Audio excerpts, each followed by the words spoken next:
Now, in all these 3,000 stories of creation, there is no single story of a God who created the earth in 6 days and rest on the seventh day. The very idea of a tired God who have time to be tired and rest is non-African, understand me? It is not how the African look at God. So now we have the tired God who rests on a Sabbath, and then you want to tell me that this particular unique story, that is unique, is a universal truth. It is a universal truth. And this is a problem of when you use the Bible as a final judge of all African consciousness, all African culture, all African thought system, and say, yeah, but it is not in the Bible, or but the Bible says. But the Bible says. Look, we don't need to rewrite the Bible. We need to take the whole book and throw it out. Now, in all these 3,000 stories of creation, there is no single story of a God who created the earth in 6 days and rest on the seventh day. The very idea of a tired God who have time to be tired and rest is non-African, understand me? It is not how the African look at God. So now we have the tired God who rests on a Sabbath, and then you want to tell me that this particular unique story, that is unique, is a universal truth. It is a universal truth. And this is a problem of when you use the Bible as a final judge of all African consciousness, all African culture, all African thought system, and say, yeah, but it is not in the Bible, or but the Bible says. But the Bible says. Look, we don't need to. Now, in all these 3,000 stories.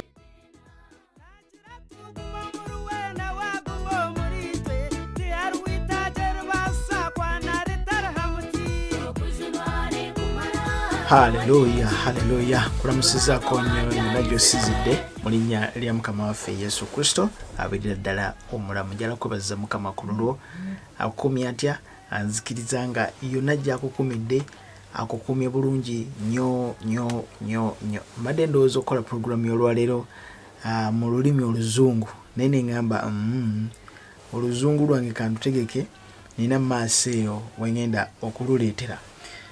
Mukulike ennyo ddala mwenna abawangadde mu mirimu egy'enjawulo abali mu bibuga eby'enjawulo. Ntumira ku mikwano gyaffe abali mu Japan. Olw'omukwano gwange ali awo mu Japan tera okunsindikira ka message nangamba nkulaba era ngoberera ebigenda maaso. Nyala okwebaza Katonda kulamu mwenna abali eyo okumpi newala mu linnya lya mukama waffe Yesu Kristo abirira ddala omulamu. Mukama mwesigwa era mulungi nnyo ddala akyatukuumye era kyatuwadde ekisa okumwatulanga yiye mukama. Bingi nnyo ddala ebigenda maaso mu mubiri gwa mukama waffe Yesu, ebigenda maaso mu nsi, ensonga mpitirivu nnyo, naye mukama atuwadde ekisa era kyatuwadde ekisa okuleka we tuli nga twogera maanyi ag'omwoyo mutukuvu. Katusabe. Katonda waffe omwesigwa omwagalwa jala kwebaza nate ku lwakadde kana akalungi kotuwadde kotugerekedde ffe okubeera maaso go nga twogera ebigambo bino olunaku lwaleero yonna gye bigenda okutuuka omuntu yenna bwe bigenda okuyamba nsabye asumululwe era ayambe n'abalala wabeewo ekyokuyiga kyayiga aleme kuwulira buwulizi naye abeeko n'okuyambibwa kwayambibwa mu linnya lya mukama waffe Yesu. Ayetaaga okuwona atwale okuwonyezebwa mu maanyi ag'omwoyo mutukuvu, ayetaaga okuddibwamu essaala ze aziddibwemu olunaku olwaleero mu linnya lya Yesu nsabye gambako nti amina. Now waliwo video yo gyenkuwadde nga tutandika era ngenda kuddamu nkikwongere ogiwulirize mbeeko ensonga zetwogerako ffenna wamu. Ba atheists bangi nnyo olunaku olwaleero abavaayo bw'oba otunulira aba atheists ng'obawuliriza nga boogera ku 100 95% bonna babeera bali against ne Bible. Babeera bali against ne Bible. Kizibu okusanga atheist ng'afiira ku Quran okugikuba. Kizibu nnyo. Ba atheists si bonna babeera balina agenda yaabwe eriemu kulabika nti no Bible bagifeedinga ewulikike nga tekikyali mu nsa kicupuli ekyetaaga okwokya. Kati bwe kituuka kuba atheists abali mu Africa continent at large bw'obakolako study bonna abasinga obungi ennyo bingiti nti ngenda kukyogera kino mazima gennyini Africa at large njagitwalira mu a failed continent. Bwe kituuka mu mawanga gaffe era nja kugamba nti African countries nze mbabalira mu failed states. Uganda in particular nja gitwalira mu a failed state. Failed state. Kakati twatuuka ffe akadde ne tunoonya abantu betu blaminga for our failures. Olwobaddeko awo nga muli mu kibiina musoma naye ne weesanga nga gw'osembye gw'okola obubi olina performance embi. Kakati otandika okublaminga abalala. You get my point? Otandika okwekwasa. You start to blame your own tools. Kyekimu ku mirimu gye tubeera. Osanga abaana nga performance yaabwe si nnungi. N'osanga abalala nga performance yaabwe nnungi. Naye omu performance ye ennungi alina kyakola era alina ensonga lwaki babeera bamucelebratinga okumuwa employee of the month omwezi guweddeko. Oba ne bamuwaka increment. Kati ate n'osanga afeilinga naye osanga alina ensonga zezaawa. Ezimu ku zo tebanjagala. Ekyokubiri bampisa bubi. Ojja otegereze buli muntu yenna afeilinga abaako n'ekintu abaako n'omuntu gwagala okufa naye, abaako wayagala okwesigama okwenunula, ayagala feeriya ye abeeko muguwa buguba muguwa mu bulago, ayagala agwambaza omulala. Adam bwe yamala okwonoona, Adamu yanoonya gwakasukira omuguwa. This is the picture. Bwe yamala okwonoona n'anoonya omuntu gwakasukira omuguwa gumutuge. Teyayagala kugenda yekka, wabula yayimirira n'agamba munnange omukazi gwe wampa ya senze. Mukazi gwe wampa. Omukazi agamba omusota gwe gunsenze. So buli muntu yenna buli wabeera mu state efeiringa, omuntu yenna buli wabeera mu state emukwata, anoonya weyeewogoma, anoonya wakwata bwati. So kino kituuka ku mawanga gaffe aga Africa.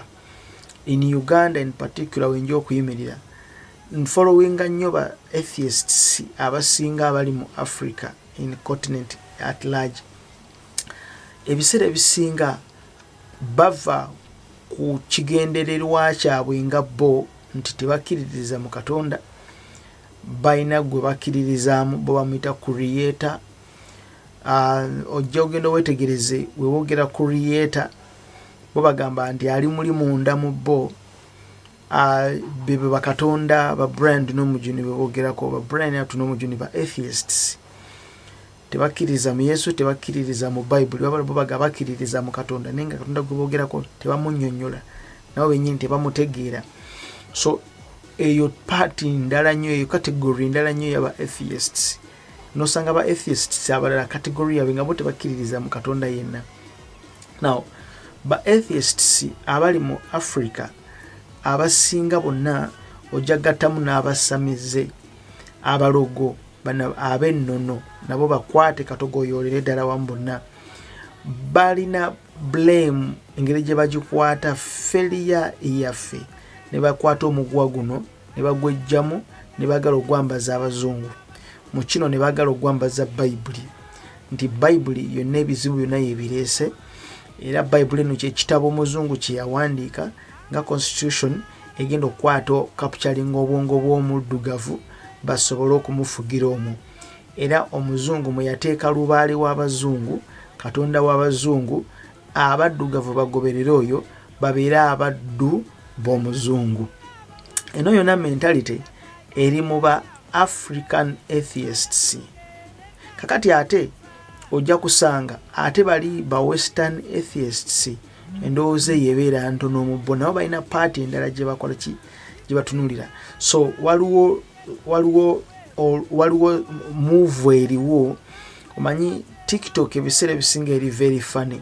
Nti TikTok esobola okukola waliwo kye bayita logarithm. Logarithm ye movement ya content ku internet. Nti ojja kwesanga nga ate bo TikTok gyeva ono logarithm movement ya content ono owaba atheists okulwanyisa Bible n'okulwanyisa Christianity nti abaddugavu Africans tuddeyo ku nnono zaffe kuba katonda babajjajjaffe misambu abalubaale bye basinzanga wesanga nga logarithm eno ate mu bazungu ne mu Bachina TikTok zino gye ziva si bweri nga bo balirizinga logarithm eraga abaana baabwe factories engeri gye bakolamu ebintu engeri gye bawumbamu ebintu engeri gye bakolamu amasimu engeri gye bakolamu ebintu ebyenjawulo mukama waffe bazibe nnyo ne kakati ate noffe mu Africa bo bata logarithm eraga ebintu bino wammanga abeevuma abayomba ojja wetegereze comedy skits ebintu comedy ebintu ebitategerekeka bata nnyo logarithm y'abaddugavu nga bali mu kutyoboola Bayibuli era content yo yatambula nnyo. It's about their logarithm and it's about how they are taming obwongo bw'abaddugavu. Kati failures zaffe tunoonya gwe tuziteekamu, tunoonya gwe tuzizimbamu era tunoonya omugwa guno gwe tuguzimbako nti tulemereddwa. Ekituufu kiri nti we have failed. Obudde bugenze, akulembeze bakaddiye, buli kimu kigenze, tukuze naffe mukama waffe bazibe nnyo nammwe mukuze. Abamu ku mmwe mutuuse ne mu myaka gye twandiyise egy'obuvunaanyizibwa naye temulaba change n'emu, temulaba bintu nga bikyuka, byonna byebimu, tewali kikyukako. Walabanga ebintu ebikyuseko ng'otambuddeko mu mawanga ag'enjawulo n'okoma onoogaba bannange twasemba dda tuli ku ki. Haleluya. Kati tuwoza ekintu kimu ffe twaliko abagagga singa Idi Amin teyafa singa kiriwe kiti abo ne beekwasa ekyo. Abazungu batuleetera wano obuzibu, abazungu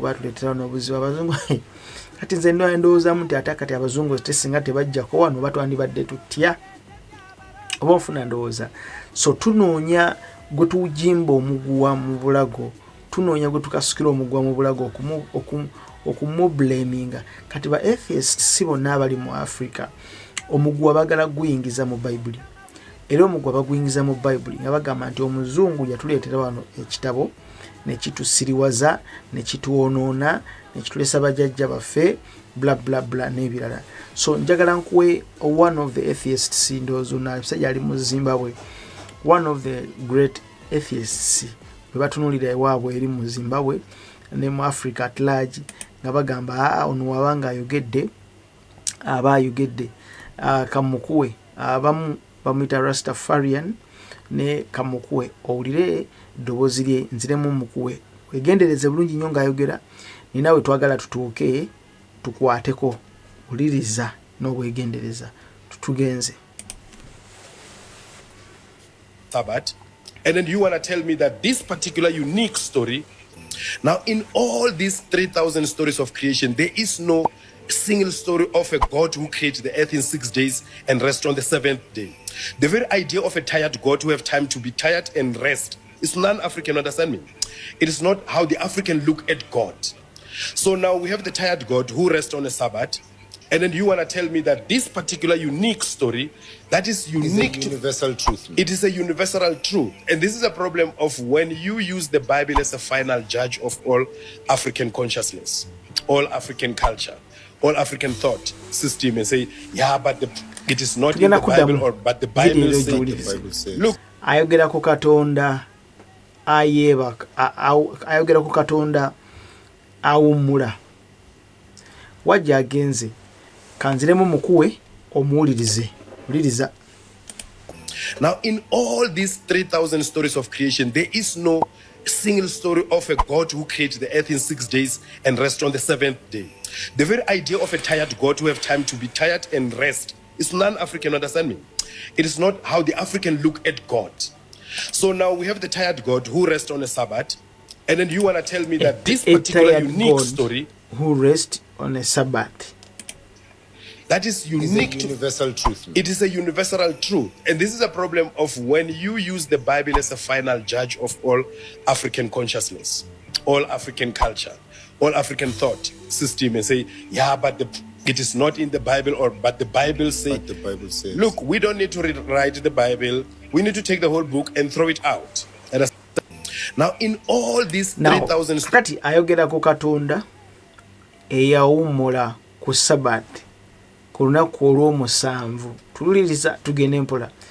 Ayogera ku Katonda eyawummula ku lunaku olw'omusanvu, then n'akola statement egamba Katonda awummula, wabanga yawummula kitegeeza akoowa. Nolwekyo Katonda statement eno sigwe gusoose okugiwuliriza. So kitegeeza nti Katonda bwe yali akola ebintu bye yabikola then amaana awummula. So omuntu awummula aba akooye. Okategedde, omuntu awummula abeera akooye. So kitegeeza bw'oba weetaaga okuwummula obeera okooye. Nga bwe ndi wano kumyewo ku mirimu nkooye, neetaaga okuwummulamu. I need to take a rest. So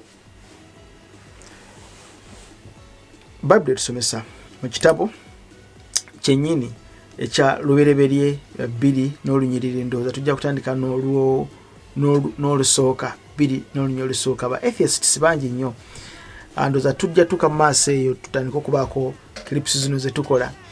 Abantu bano ebigambo bibavuunula ne biboogera tulabe mu linnya lya Mukama waffe Yesu. Bible tusomesa Lubereberye 2 n'olunyiriri olusooka nti nebiggwa byonna, thus the heavens and the earth were finished and all the host of them. Kakati n'olunyiriri luno lolaba Bible somesa ndi nebiggwa okukola eggulu n'ensi n'eggye lyabyo lyonna. Kati sitiro oli asobola okusoma olunyiriri luno n'akulaga nti the heavens and the earth were finished and all the host of them, eggulu the heavens. Kakati kitegeeza oli najja nagamba nti kati kitegeeza n'eggulu lyennyini lyetugendamu lyetulowooza okugendamu ne Katonda gy'abeera nalyo baakola kole. Mukama waffe bazibe nnyo, nalyo baakola kole. Oli naye asobola okujja nayimiriramu ekyo naga kitegeeza baakola kole. Kitegeeza naye Katonda gye yali naye yennyini yalina kusooka ku planinga nzimbyeyo ntya gye ngenda okusula. Mukama waffe bazibe nnyo. No, so heavens boogera ku expanse eri mu bbanga. Boogera ku expanse eri mu bbanga. Tulina eggulu lya mirundi 3. Waliwo erisooka, eryokubiri n'erisemberayo ddala. Erisobola eryokusatu lyeryo lye twandiyise the abode of God. Now lino erisooka skies zolaba mu bbanga, the firmament. Kakati waliwo eryokubiri mu bbanga wakati, eryo Bible tusomesa omuntu abalangira ab'omu bbanga, obuwengulu obukwata mu bbanga, ekizikiza, ensi ekizikiza ewamba waggulu awo, era naye erinawo obwakabaka obwayo. So that's why Bible says, and that's the heavens and the earth we are finished and all host of them. Ebituulamu byonna. Now ku lunaku olulala Bible somesa Katonda n'amalirira ku lunaku olw'omusanvu emirimu gye yakola, n'awummulira ku lunaku olw'omusanvu mu mirimu gye gyonna gye yakola. Oluzungu lugamba and on the 7th day God ended his work and he had made, which he had made. Kati he rested on the 7th day from all his work which he had made. Kati tuwulirize, on the 7th day God ended his work. Kati tegeeza ku lunaku olw'omusanvu buli kimu kye yali alina okubanga akola ku olwo yakimaliriza, n'akola Katonda n'amalirira ku lunaku olw'omusanvu emirimu gye gye yakola lunaku olw'omusanvu. Bible says and God ended his work which he had made and he rested on the 7th day from all his work which he had made. Kati wano ba atheists bangi nnyo bakozesa nnyo olunyiriri luno ne bagamba nti Katonda amwakoowa. Kiringanga Bible tusomesa nti akuma Isiraeli teyebaka tabongoota, naye at the end of the day tulaba Mukama waffe Yesu nga bamuzuukusa. Omukama waffe zuukuka omuyaga guno guli mu kutukuba. So Bible tusomesa nti Yesu n'azuukuka n'ava mu tulo. Kati bw'abanga avudde mu tulo ate sitiru nga mutugamba nti Yesu ono yennyini gwe twogerako, Bible emusomesaako nti akuuma Isiraeli tabongoota era takoowa tabongoota era teyeebaka. Now tumusanze yeebaka. Get my point. Tumusanze yebaka neno kamabulire kino ekintu ekisinga okubanga kinneewunyisa. Nze nsobola okutuula mu Bayibuli nenjivunula byenjagala nenjikuba. Nsobola okutuula mu Bayibuli nenjikuba, ate nsobola okutuula mu Bayibuli ate nenjidefendinga. Mukama waffe yeebazibwe nnyo. Kale katumala okudefendinga olunyiriri luno, ekibuzo kyaffe kyetulina, Katonda awummula waba awummula akoowa. Now, on the seventh day, God ended his work which he had made. Now, chinyaga soke tutegere mu kino nti ending does not mean nti you shall not begin again. Tukadde mu fena. Ending does not necessarily mean that you shall never again do it again. For example, singa tuba tubuuza nti service yammwe ekoma saa mmeka? At what time does your service end? What time does your service end at church? No, our services end at 7 p.m., 8 p.m., 9 p.m. We shall start from 4 a.m. and we shall end at 6 p.m. That does not necessarily mean nti olomu ending the service nti kati temujja kuddamu. So musobola ku endinga, but does not necessarily mean nti olwo kati temuliddamu. So this is the word which says on the seventh day God ended his work which he had made. So it does not necessarily mean nti Katonda yakoma okukola. Mukama waffe yeebazibwe nnyo. Kuba Bible esomesa nti okola akyakola ne kaakano akyakola. Kakati kiri eri ekyogerwako wano mu lubereberye 2:2, he ended his work, but does not necessarily mean nti takyakola. Mukama waffe yeebazibwe nnyo nti amaliriri nti takyaddamu kukola. No, akyasobola okukola does not necessarily mean nti now he will never do anything again. Kakati ekyo nga kiggwa. Kakati akatundu akaddako kanyuma nnyo kagamba and he rested. Tukadde mu fena kagamba and he rested. Nakola atya? Naawummulira ku lunaku olw'omusanvu mu mirimu gye gyonna gye yakola, naawummula. Kakati resting eno emenya nnyo abangi, bagamba nti wabanga yawummula kitegeeza yakoowa, akoowa. Nolwekyo Katonda amwakoowa, atuuka n'akoowa n'awulira ng'omubiri gumumenye. Yono atheist kyagezaako okunnyonnyola. Kansoke mukuddize atheist yono tukomewo ku lunyiriri luno. Tovaawo, wuliriza.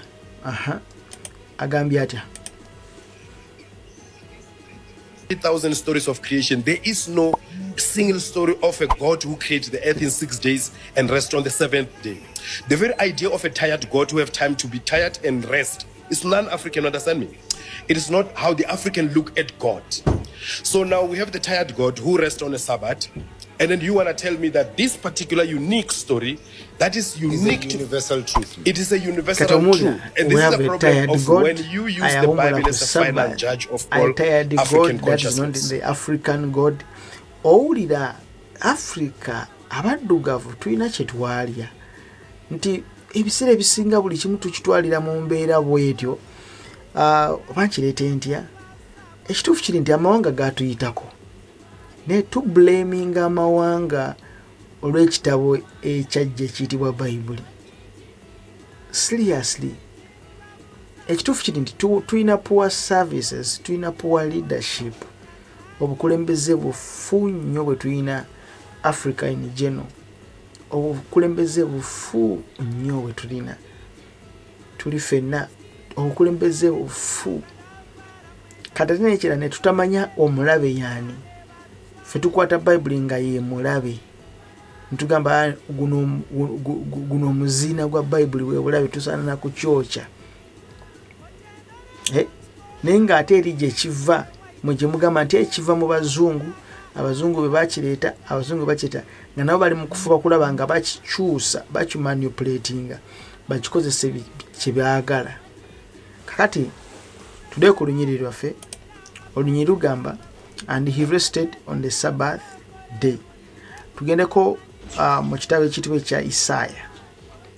Duka omunange mu kitabo ekitibwa ekya Isaya.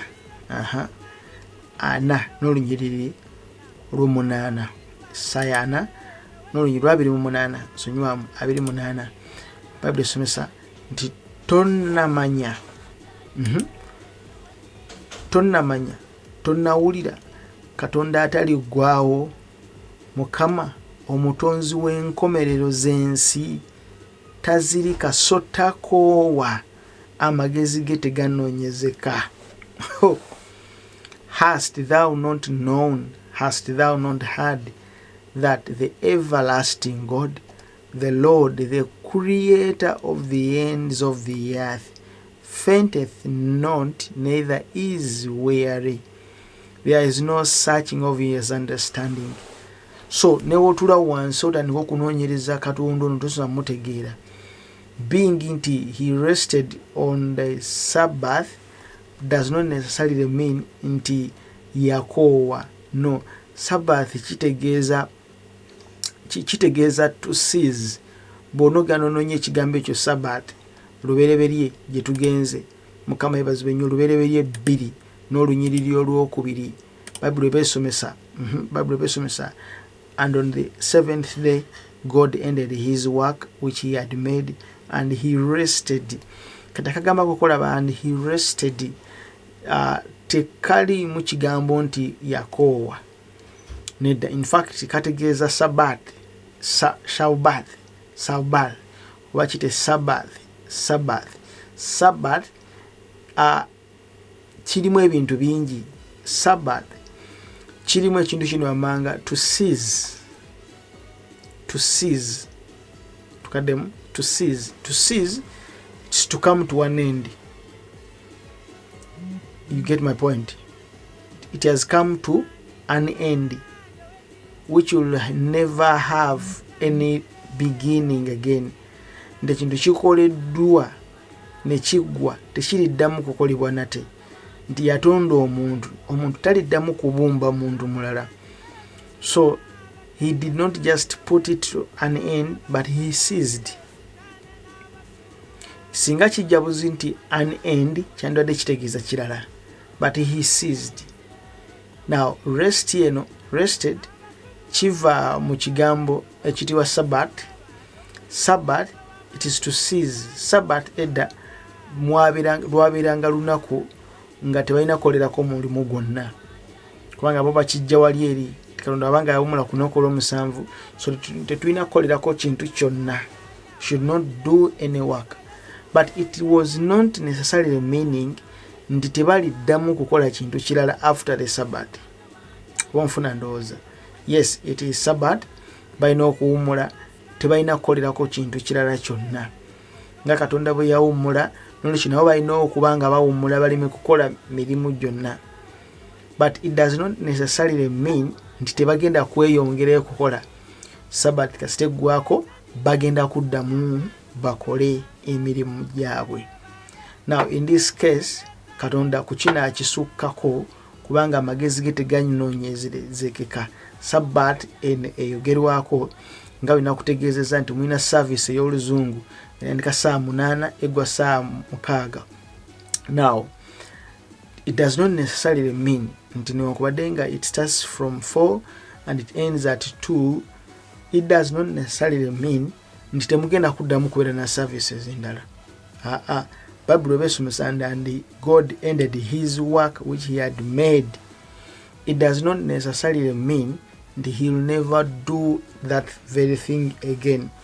But what brings us to know that he will never do it again, it's the another section of the verse in Genesis 2:2, which says, and he rested on the 7th day from all his work which he had made. So kitegeeza kintu all his work, all what he had done, he rested on that day. In bracket, he ceased on that day. Ceasing, it is to stop. However, for example, waliwo olutalo olugenda maaso, mwena ne musaba abantu musse omuliro wansi, mukakane musuule ebyokulwanyisa wansi. We are calling upon peace. Now that is what we call ceasefire. Emiriro ne bagiteka wansi ne baganda kati tulekeraawo okutta abantu n'okwekalakasa. So we are ceasing fire, which necessarily mean you'll never do it again. Era wabeerawo ceasefire, wabeerawo n'endagaano ewandiikibwa nti toliddamu kuntabaala, tetuliddamu naffe kufulumya ssasi for this sake. Nawo kyekino ekiri wano mu lunyiriri olw'olubereberye 2:2. Lulimu ebintu bingi nnyo. Lulimu on the seventh day God ended his work which he had made. Tukaddemu he ended his work which he had made. Kati kano ka ended his work which had made tekitegeeza nti agenda kweyongerayo kukola. Asigala akyakola. Asigala ye Katonda akyakola. Mukama yebazibwe nnyise. Asigala akyakola until now. Kakati akagambo akakomekereza omulimu gwe yakola ogw'okutonda buli kimu kati ndakutunga ekidako, and he rested on the seventh day from all his work which he had made. Resting eno yawukana n'eri ya ending. Resting eno, it is to cease creation work plan yali ali mu kukola. So our African society look for something to blame but not the Bible. Obutamanya bwammwe bwa Bible ate tebugenda kutuleetera ate ffe kubula na kwonooneka. Nedda. Mukama baagala nnyo kikyolowooza ku video eno.